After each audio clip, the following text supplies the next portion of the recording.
Hi friends, welcome to Satish edutech. ఈ వీడియోలో 23 ఆగస్ట్కి సంబంధించినటువంటి థర్డ్ షిఫ్ట్ బిట్స్ డిస్కషన్ చేద్దాం. And first shift second shift video చూడని వాళ్ళు ఉన్నట్లయితే డిస్క్రిప్షన్లో ఇచ్చిన అక్కడ నుంచి అయితే చూడండి. సో ఫస్ట్ క్వశ్చన్ వచ్చేసి, ఇండియన్ ఆర్మీ వాళ్ళు ఇటీవల లాంచ్ చేసిన యాప్ ఏంటి అని అడిగారు. సో ఇండియన్ ఆర్మీ వాళ్ళు ఇటీవల లాంచ్ చేసిన యాప్ వచ్చేసి సాయ్. సో సాయ్ అంటే secure application for the internet. So ఇది ఏం చేస్తుందంటే, మిలిటరీ వాళ్ళు వాళ్ళ ఫ్రెండ్స్తో కానీ వేరే వాళ్ళతో చాట్ చేస్తుంటారు కదా, వాటిని సీక్రెట్గా ఉంచడం కొరకు ఈ యొక్క సాయ్ అనేటువంటి సెక్యూరిటీ యాప్ని ఆర్మీ వాళ్ళు లాంచ్ చేయడం జరిగిందనమాట. Next, blood cells which are help for blood clotting. So రక్తం గడ్డకట్టడానికి ఉపయోగపడేటువంటి రక్త కణాలు ఏవి? ఎర్ర రక్త కణాలు, తెల్ల రక్త కణాలు, రక్త ఫలికలు, ఈ విధంగా ఆప్షన్లు ఇచ్చారు. సో మనము ప్లేటెల్స్ అంటాము. సో ప్లేటెల్స్ అంటే మనకు రక్త ఫలికలు అనే ఆన్సర్ రావడం జరుగుతుంది. ఇది ఇంతకుముందు కూడా అడిగారు. ఓకే, నెక్స్ట్ ఎగ్జాంపుల్ ఏమడిగారంటే, ఇక్కడ 2 ohms 4 ohms. ఓకేనా, 2 ohms 4 ohms అని రెండు నిరోధాలు ఇచ్చేసి ఈ రెండు నిరోధాలను శ్రేణిలో కలిపినట్లయితే ఫలిత నిరోధం ఎంత అని అడిగారు. శ్రేణిలో కలిపిన ఫలిత నిరోధం ఎంత అని అడిగారు. ఫలిత నిరోధం ఎంత అని అడిగారు. ఓకే, సో రైట్ ఆన్సర్ వచ్చేసి 6 ohms అవుతుంది. ఎందుకంటే ఇక్కడ చూడండి, ఇంతకుముందుకు మనము ఫిజిక్స్ న్యూమరికల్స్లో 7th వీడియో చూడని వాళ్ళు ఉంటే దయచేసి ఒకసారి చూడండి. దాంట్లోకి వెళ్ళి పక్కా ఒక బిట్ అయితే రావడం జరుగుతుంది. 7th వీడియో 8th వీడియోలోకి వెళ్ళి రావడం జరుగుతుంది. లింక్ కామెంట్లో నేను పిన్ చేస్తాను. సో బాగా గుర్తుపెట్టుకోండి సార్, నిరోధాలు ఎప్పుడైనా ఇచ్చి శ్రేణిలో కలపండి అంటే ఫార్ములా ఫలిత నిరోధానికి R = R1 + R2 + R3 అనేటువంటి సూత్రాన్ని మనం ఉపయోగిస్తాం. అదే నిరోధాలు ఇచ్చి వాటిని సమాంతరంగా కలపండి అన్నప్పుడు మనం ఉపయోగించే formula 1/R = 1/R1 + 1/R2 + 1/R3 అనేటువంటి ఫార్ములాను ఉపయోగిస్తాం. ఈరోజు ఎగ్జామ్లో 2 ohms 4 ohms ఇచ్చేసి వాటిని శ్రేణిలో కలపమన్నాడు. సో సిరీస్లో కలపమన్నాడు కాబట్టి మనము R1 + R2 + R3 అనేటువంటి ఫార్ములాను ఉపయోగించాం. అదే ప్యారలల్గా కలపమంటే మనము ఈ యొక్క 1/R = 1/R1 + 1/R2 + 1/R3 అనేటువంటి ఫార్ములాను ఉపయోగించేవాళ్ళం. ఓకేనా, సిరీస్ ఇది ప్యారలల్. ఓకేనా, next, which instrument works on the principle of electromagnetic induction. So విద్యుదయస్కాంత ప్రేరణ పైన మనకు పనిచేసేటువంటి వస్తువు ఏదైనా మనకు ఆప్షన్లు ఇవ్వడం జరిగింది. రైట్ ఆన్సర్ వచ్చేసి ఎలక్ట్రిక్ మోటార్ అనేటువంటిది, మనకు విద్యుత్ మోటార్ అనేటువంటిది ఎలక్ట్రోమాగ్నెటిక్ ఇండక్షన్ మీద పనిచేయడం జరుగుతుంది. ఓకే, నెక్స్ట్ చూసినట్లయితే, ఇటీవల ఏ స్కీమ్ యొక్క అమౌంట్ని 12 రూపాయల నుంచి 20 రూపాయల వరకు మార్చారు అనేటువంటిది అడిగారు. సో ప్రతి ఇయర్ 12 రూపాయలు మనకు ప్రమాద బీమా బ్యాంక్ అకౌంట్ నుంచి కట్ అవుతుంది కదా, దాన్ని 20 రూపాయలకు మార్చారు. అది ఏది అని అడిగారు. అది PMSBY. సో PMSBY అంటే ప్రధానమంత్రి సురక్ష బీమా యోజన. ప్రధానమంత్రి సురక్ష బీమా యోజనకు ఇంతకుముందు ప్రతి ఇయర్ 12 రూపీస్ కట్ అయ్యేది. దీని ద్వారా మనకు ఒకవేళ మనము 18 నుంచి 17 ఇయర్స్ మధ్య ఉన్న వాళ్ళు ఎవరైనా కూడా బ్యాంక్ అకౌంట్ నుంచి ఈ అమౌంట్ అనేటువంటిది కట్ అవుతుంది. 12 రూపీస్ అనేటువంటిది ఇప్పుడు దాన్ని 20 రూపీస్ కట్ చేయడం జరుగుతుంది ప్రతి ఇయర్. ఒకవేళ మనకి 18 నుంచి 70 ఇయర్స్ లోపు ఎప్పుడైనా యాక్సిడెంట్ అయినట్లయితే పర్మనెంట్ డిసబిలిటీ ఒకవేళ జరిగినా లేదా మరణం సంభవించినా మనకు 2 లక్షల రూపాయల ఇన్సూరెన్స్, యాక్సిడెంట్ ఇన్సూరెన్స్ అయితే ఇవ్వడం జరుగుతుంది అనమాట. ఓకేనా, ప్రధానమంత్రి సురక్ష బీమా యోజన గురించి.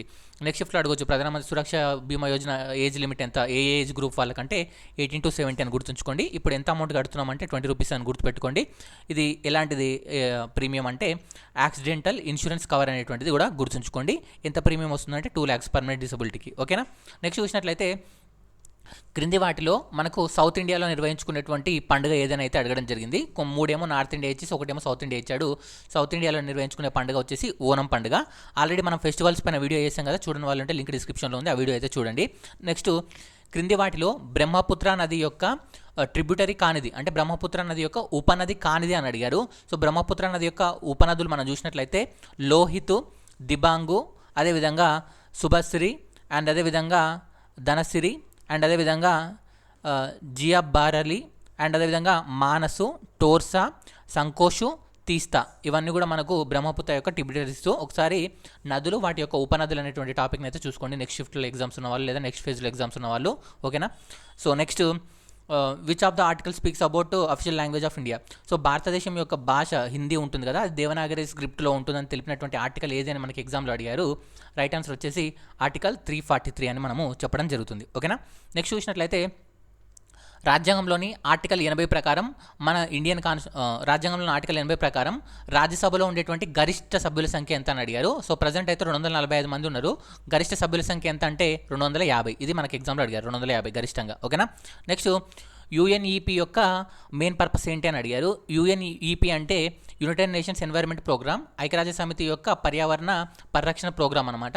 సో దీని యొక్క ముఖ్య ఉద్దేశం ఏంటంటే ఎన్వైర్న్మెంట్ని ఎలా కాపాడాలనే దాన్ని ప్రోత్సహిస్తూనే అందరి లీడర్లతో పాటు జనాలకు కూడా ఎన్వైర్న్మెంట్ మీద ఒక క్వాలిటేటివ్ అనాలిసిస్ చేస్తూ వాళ్ళకు లైఫ్ అనేటువంటిది ఎలాంటి ఇబ్బంది లేకుండా ఉండేందుకు ఫ్యూచర్ జనరేషన్ కొరకు ఒక పాటుపడేటువంటి ఒక సంస్థ. ఓకే, దీని గురించి ఒక స్టేట్మెంట్ అయితే రావడం జరిగింది, ఒకసారి చూసుకోండి. Next, India open badminton 2022 winner ఎవరిని అడిగారు. ఇండియన్ ఓపెన్ బ్యాడ్మింటన్ 2022 విన్నర్ వచ్చేసి లక్ష్య సేన్. ఓకేనా. నెక్స్ట్, చిత్తరంజన్ దాస్ గారి యొక్క వృత్తి ఏంటి అని అడిగారు. ఆప్షన్లలో లాయర్, డాక్టర్, ఇంజనీర్ ఈ విధంగా ఇచ్చారు. రైట్ ఆన్సర్ అయితే లాయర్. సో ఈ చిత్తరంజన్ దాస్ గారిని మనము దేశ్ బంధు అని చెప్పేసి కూడా పిలవడం జరుగుతుంది. ఓకేనా. నెక్స్ట్, జైనిజం గురించి అడిగారు. అయితే జైనిజం గురించి ఏదో పేరు అడిగి కింద ముగ్గురునేమో బౌద్ధ మతం వాళ్ళని పార్శ్వనాథుని అయితే ఆప్షన్లో ఇచ్చారని చెప్పారు. సో రైట్ ఆన్సర్ పార్శ్వనాథుడు అవుతుంది. పార్శ్వనాథుడు 23వ తీర్థంకరుడు. ఓకేనా. సో ఒక క్వశ్చన్ ఏం అడిగారంటే, ఒక అద్దం ముందు ఒక పర్సన్ నిలబడ్డాడు. ఆ పర్సన్ నిలబడితే మనకు ఈ తల ప్రాంతము, మొండం ప్రాంతము, కాళ్ళ ప్రాంతం అనేటువంటిది 3 డిఫరెంట్గా చూపిస్తూ, తల ప్రాంతమేమో పెద్దదిగా కనబడ్డది, మొండెం ప్రాంతమేమో ఎలా ఉందో అలాగే కనబడ్డది, కాళ్ళేమో ఉన్న సైజు కన్నా చిన్నగా కనపడ్డాయి. అయితే అద్దంలో ఉన్నటువంటి భాగాలు వరుసగా పుటాకార, కుంభాకార అండ్ సమతల దర్పణం ఇలా ఆప్షన్లలో మనకు చేంజ్ చేసి ఇచ్చాడనమాట. సో మనం చూసినట్లయితే పర్సన్ ఉన్న పర్సన్ తల కంటే, ఒకవేళ తల ప్రాంతం గురించి మాట్లాడితే ఉన్న తల కంటే పెద్దగా కనపడ్డది అనుకోండి, అది అక్కడ ఉన్నటువంటి దర్పణం ఏది అంటే పుటాకారం. ఓకేనా, పుటాకార అద్దం అని చెప్పేసి మనము చెప్పొచ్చు అనమాట. అదే ఉన్న వస్తువు సైజ్ సేమ్ కనపడితే దాన్ని మనము సమతల దర్పణం. ఓకేనా, సమతల దర్పణం, ప్లేన్ మిర్రర్ అని చెప్పేసి మనం పిలుస్తాం అనమాట. అదే ఉన్నదానికన్నా మనకు చిన్నగా కనపడ్డది అనుకో, దాన్ని మనం ఏమంటామంటే కుంభాకార అంటాం. ఓకేనా, కుంభాకార అంటాము. దీన్ని మనం ఏమంటామంటే కాన్వెక్స్ మిర్రర్. ఓకే, పుటాకారణ అయితే కాన్కేవ్ మిర్రర్ అని చెప్పేసి పిలుస్తాం. సమతల దర్పణం అయితే ప్లేన్ మిర్రర్ అని చెప్పేసి మనము పిలవడం జరుగుతుంది. ఇది కూడా మనకి ఎగ్జామ్లో ఈరోజు అయితే అడగడం జరిగింది. ఓకేనా. నెక్స్ట్, కాల్షియం ఉంటుంది కదా, కాల్షియం యొక్క పరమాణు సంఖ్య 20. దీని యొక్క ఎలక్ట్రాన్ కాన్ఫిగరేషన్ అడిగారు. So 1s2, 2s2, 2p6, 3s2, 3p6, 4s2 అని చెప్పేసి మనం రాయడం జరుగుతుంది. అయితే దీన్ని ఒకసారి మీరు చూసుకోండి, ఎలక్ట్రాన్ కాన్ఫిగరేషన్ ఎలా రాస్తారు అనేటువంటిది. నెక్స్ట్ చూసినట్లయితే నైరుతి ఋతుపవనాల కాలంలో అధికంగా వర్ష ప్రాంతం ఎక్కడ ఉంటుందని అడిగారు. సో తూర్పు కనుమలు, పశ్చిమ కనుమలు ఈ విధంగా అయితే ఇచ్చారు. మనకు పశ్చిమ కనుమలలో ఇది ఎక్కువగా ఉంటుంది, లేదా నార్త్ ఈస్టర్న్ స్టేట్లలో ఎక్కువగా వర్షపాతం అయితే ఈ యొక్క నైరుతి ఋతుపవనాల వల్ల పడుతుందన్నమాట. ఆప్షన్లను బట్టి మనం సెలెక్ట్ చేసుకోవాలి. ఆప్షన్స్ ఐడియా లేదు, ఎగ్జామ్ రాసిన వాళ్ళు ఉంటే నా కామెంట్ బాక్స్లో తెలపండి. నెక్స్ట్ చూసినట్లయితే పివి నరసింహారావు గారి కాలంలో ఇంట్రడ్యూస్ చేసిన పంచవర్ష ప్రణాళిక ఏది అని నాకు చెప్పారు. ఈ క్వశ్చన్ ఇలా అడిగారో వేరేలాగా అడిగారో నా కామెంట్ బాక్స్లో అయితే తెలపండి. నాకు చెప్పిన వాళ్ళు అయితే ఇలా చెప్పారు. సో పివి నరసింహారావు కాలంలో వచ్చినటువంటి పంచవర్ష ప్రణాళిక 8వ పంచవర్ష ప్రణాళిక. దీంట్లోనే మనకు లిబరలైజేషన్, ప్రైవేటైజేషన్, జనరలైజేషన్ అనేటువంటి దాని గురించి, గ్లోబలైజేషన్ గురించి మనకు చెప్పడం జరిగింది. ఓకేనా. సో నెక్స్ట్ చూసినట్లయితే పంచాయతీరాజ్ కమిటీకి సంబంధించినటువంటి ఫస్ట్ కమిటీ ఏది అని అడిగారు. So Balwant Rai Mehta committee. కొంతమంది ఏమో ఈ క్వశ్చన్ అన్నారు, కొంతమంది ఏమో పంచాయతీ రాజు అంటే గ్రామ పంచాయతీలకు రాజ్యాంగ హోదా కల్పించాలని చెప్పినటువంటి కమిషన్ ఏదని అన్నారు. సో అదే అయితే రాజ్యాంగ హోదా కల్పించాలని చెప్పింది అయితే ఎల్ఎం సింఘ్వి కమిటీ అని చెప్పేసి మనము చెప్పడం జరుగుతుంది. నెక్స్ట్, మొక్కలలో విసర్జమైనటువంటి పదార్థాలు ఎక్కడ స్టోర్ అవుతాయి, లేదంటే మొక్కలలో విసర్జన అనేటువంటిది ఎలా జరుగుతుందని అడిగారు. సో ఆప్షన్లను బట్టి మనం రైట్ ఆన్సర్ అయితే ఇవ్వాలి. విసర్జన అనేటువంటిది మనకు పత్రరంధ్రాల ద్వారా జరగవచ్చు, మనకు జిగురులాగా జరగవచ్చు, 2-3 రకాల్లో జరుగుతుంది. ఓకేనా. సో దాని గురించి అయితే మనకు ఆప్షన్ బట్టి మనం చెప్పాలి. ఎగ్జామ్ రాసిన వాళ్ళు ఆప్షన్ తెలపండి. Next, what group of elements has atom 2 valency electrons. వేలెన్సీలో 2 ఎలక్ట్రాన్స్ కలిగినటువంటి గ్రూప్ ఏదని అడిగారు. సెకండ్ గ్రూప్, దీన్ని మనము క్షార మృత్తిక లోహాలు, ఆల్కైలీ ఎర్త్ మెటల్స్ అని అయితే పిలవడం జరుగుతుంది. దీని గురించి కూడా మనకి ఎగ్జామ్లో అడిగారు.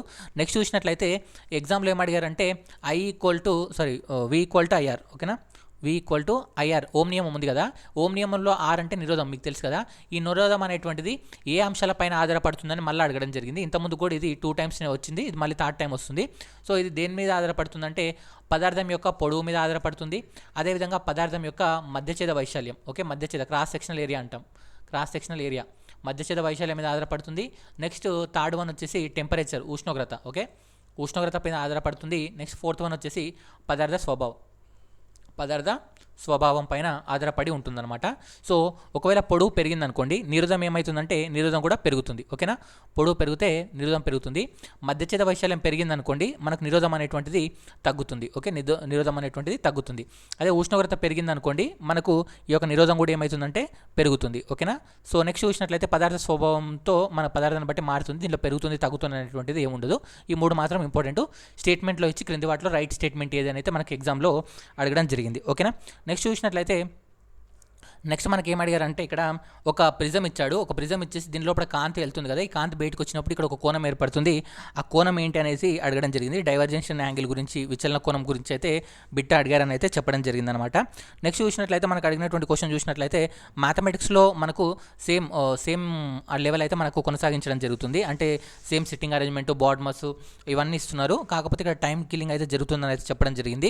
Time and work, time and distance, clocks, calendars, common questions అయితే మనకు వస్తున్నాయి. అండ్ ఇక్కడ పీరియాడిక్ టేబుల్ పైన కూడా ఇంతకుముందుకు చెప్పాను కదా, అలాంటి కొన్ని క్వశ్చన్స్ అయితే రిపీట్ అవుతున్నాయని అయితే చెప్పడం జరిగింది. సో ప్రజెంట్ వచ్చినటువంటి క్వశ్చన్స్ అయితే ఇవి. నేను ఏమైనా మిస్ అయిపోతే థర్డ్ షిఫ్ట్ వాళ్ళు రాసిన వాళ్ళు నాకు చెప్పండి. ఎందుకంటే థర్డ్ షిఫ్ట్ నుంచి నాకు రాసిన వాళ్ళు కొంతమంది మాత్రమే మాట్లాడి, 2-3 మాట్లాడారు.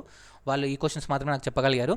ఇంకా మీరు ఏమన్నా ఎగ్జామ్ రాసిన వాళ్ళు ఉంటే, ఇంకేమైనా క్వశ్చన్స్ నేను మిస్ అయిపోతే దయచేసి కామెంట్ బాక్స్లో తెలపండి. రేపు మార్నింగ్ వీడియోలో మనం కవర్ చేసుకుందాం. అండ్ వీడియో నచ్చినట్లయితే లైక్ చేయండి, ఫ్రెండ్స్తో పాటు షేర్ చేయడం మర్చిపోదు. Thank you so much.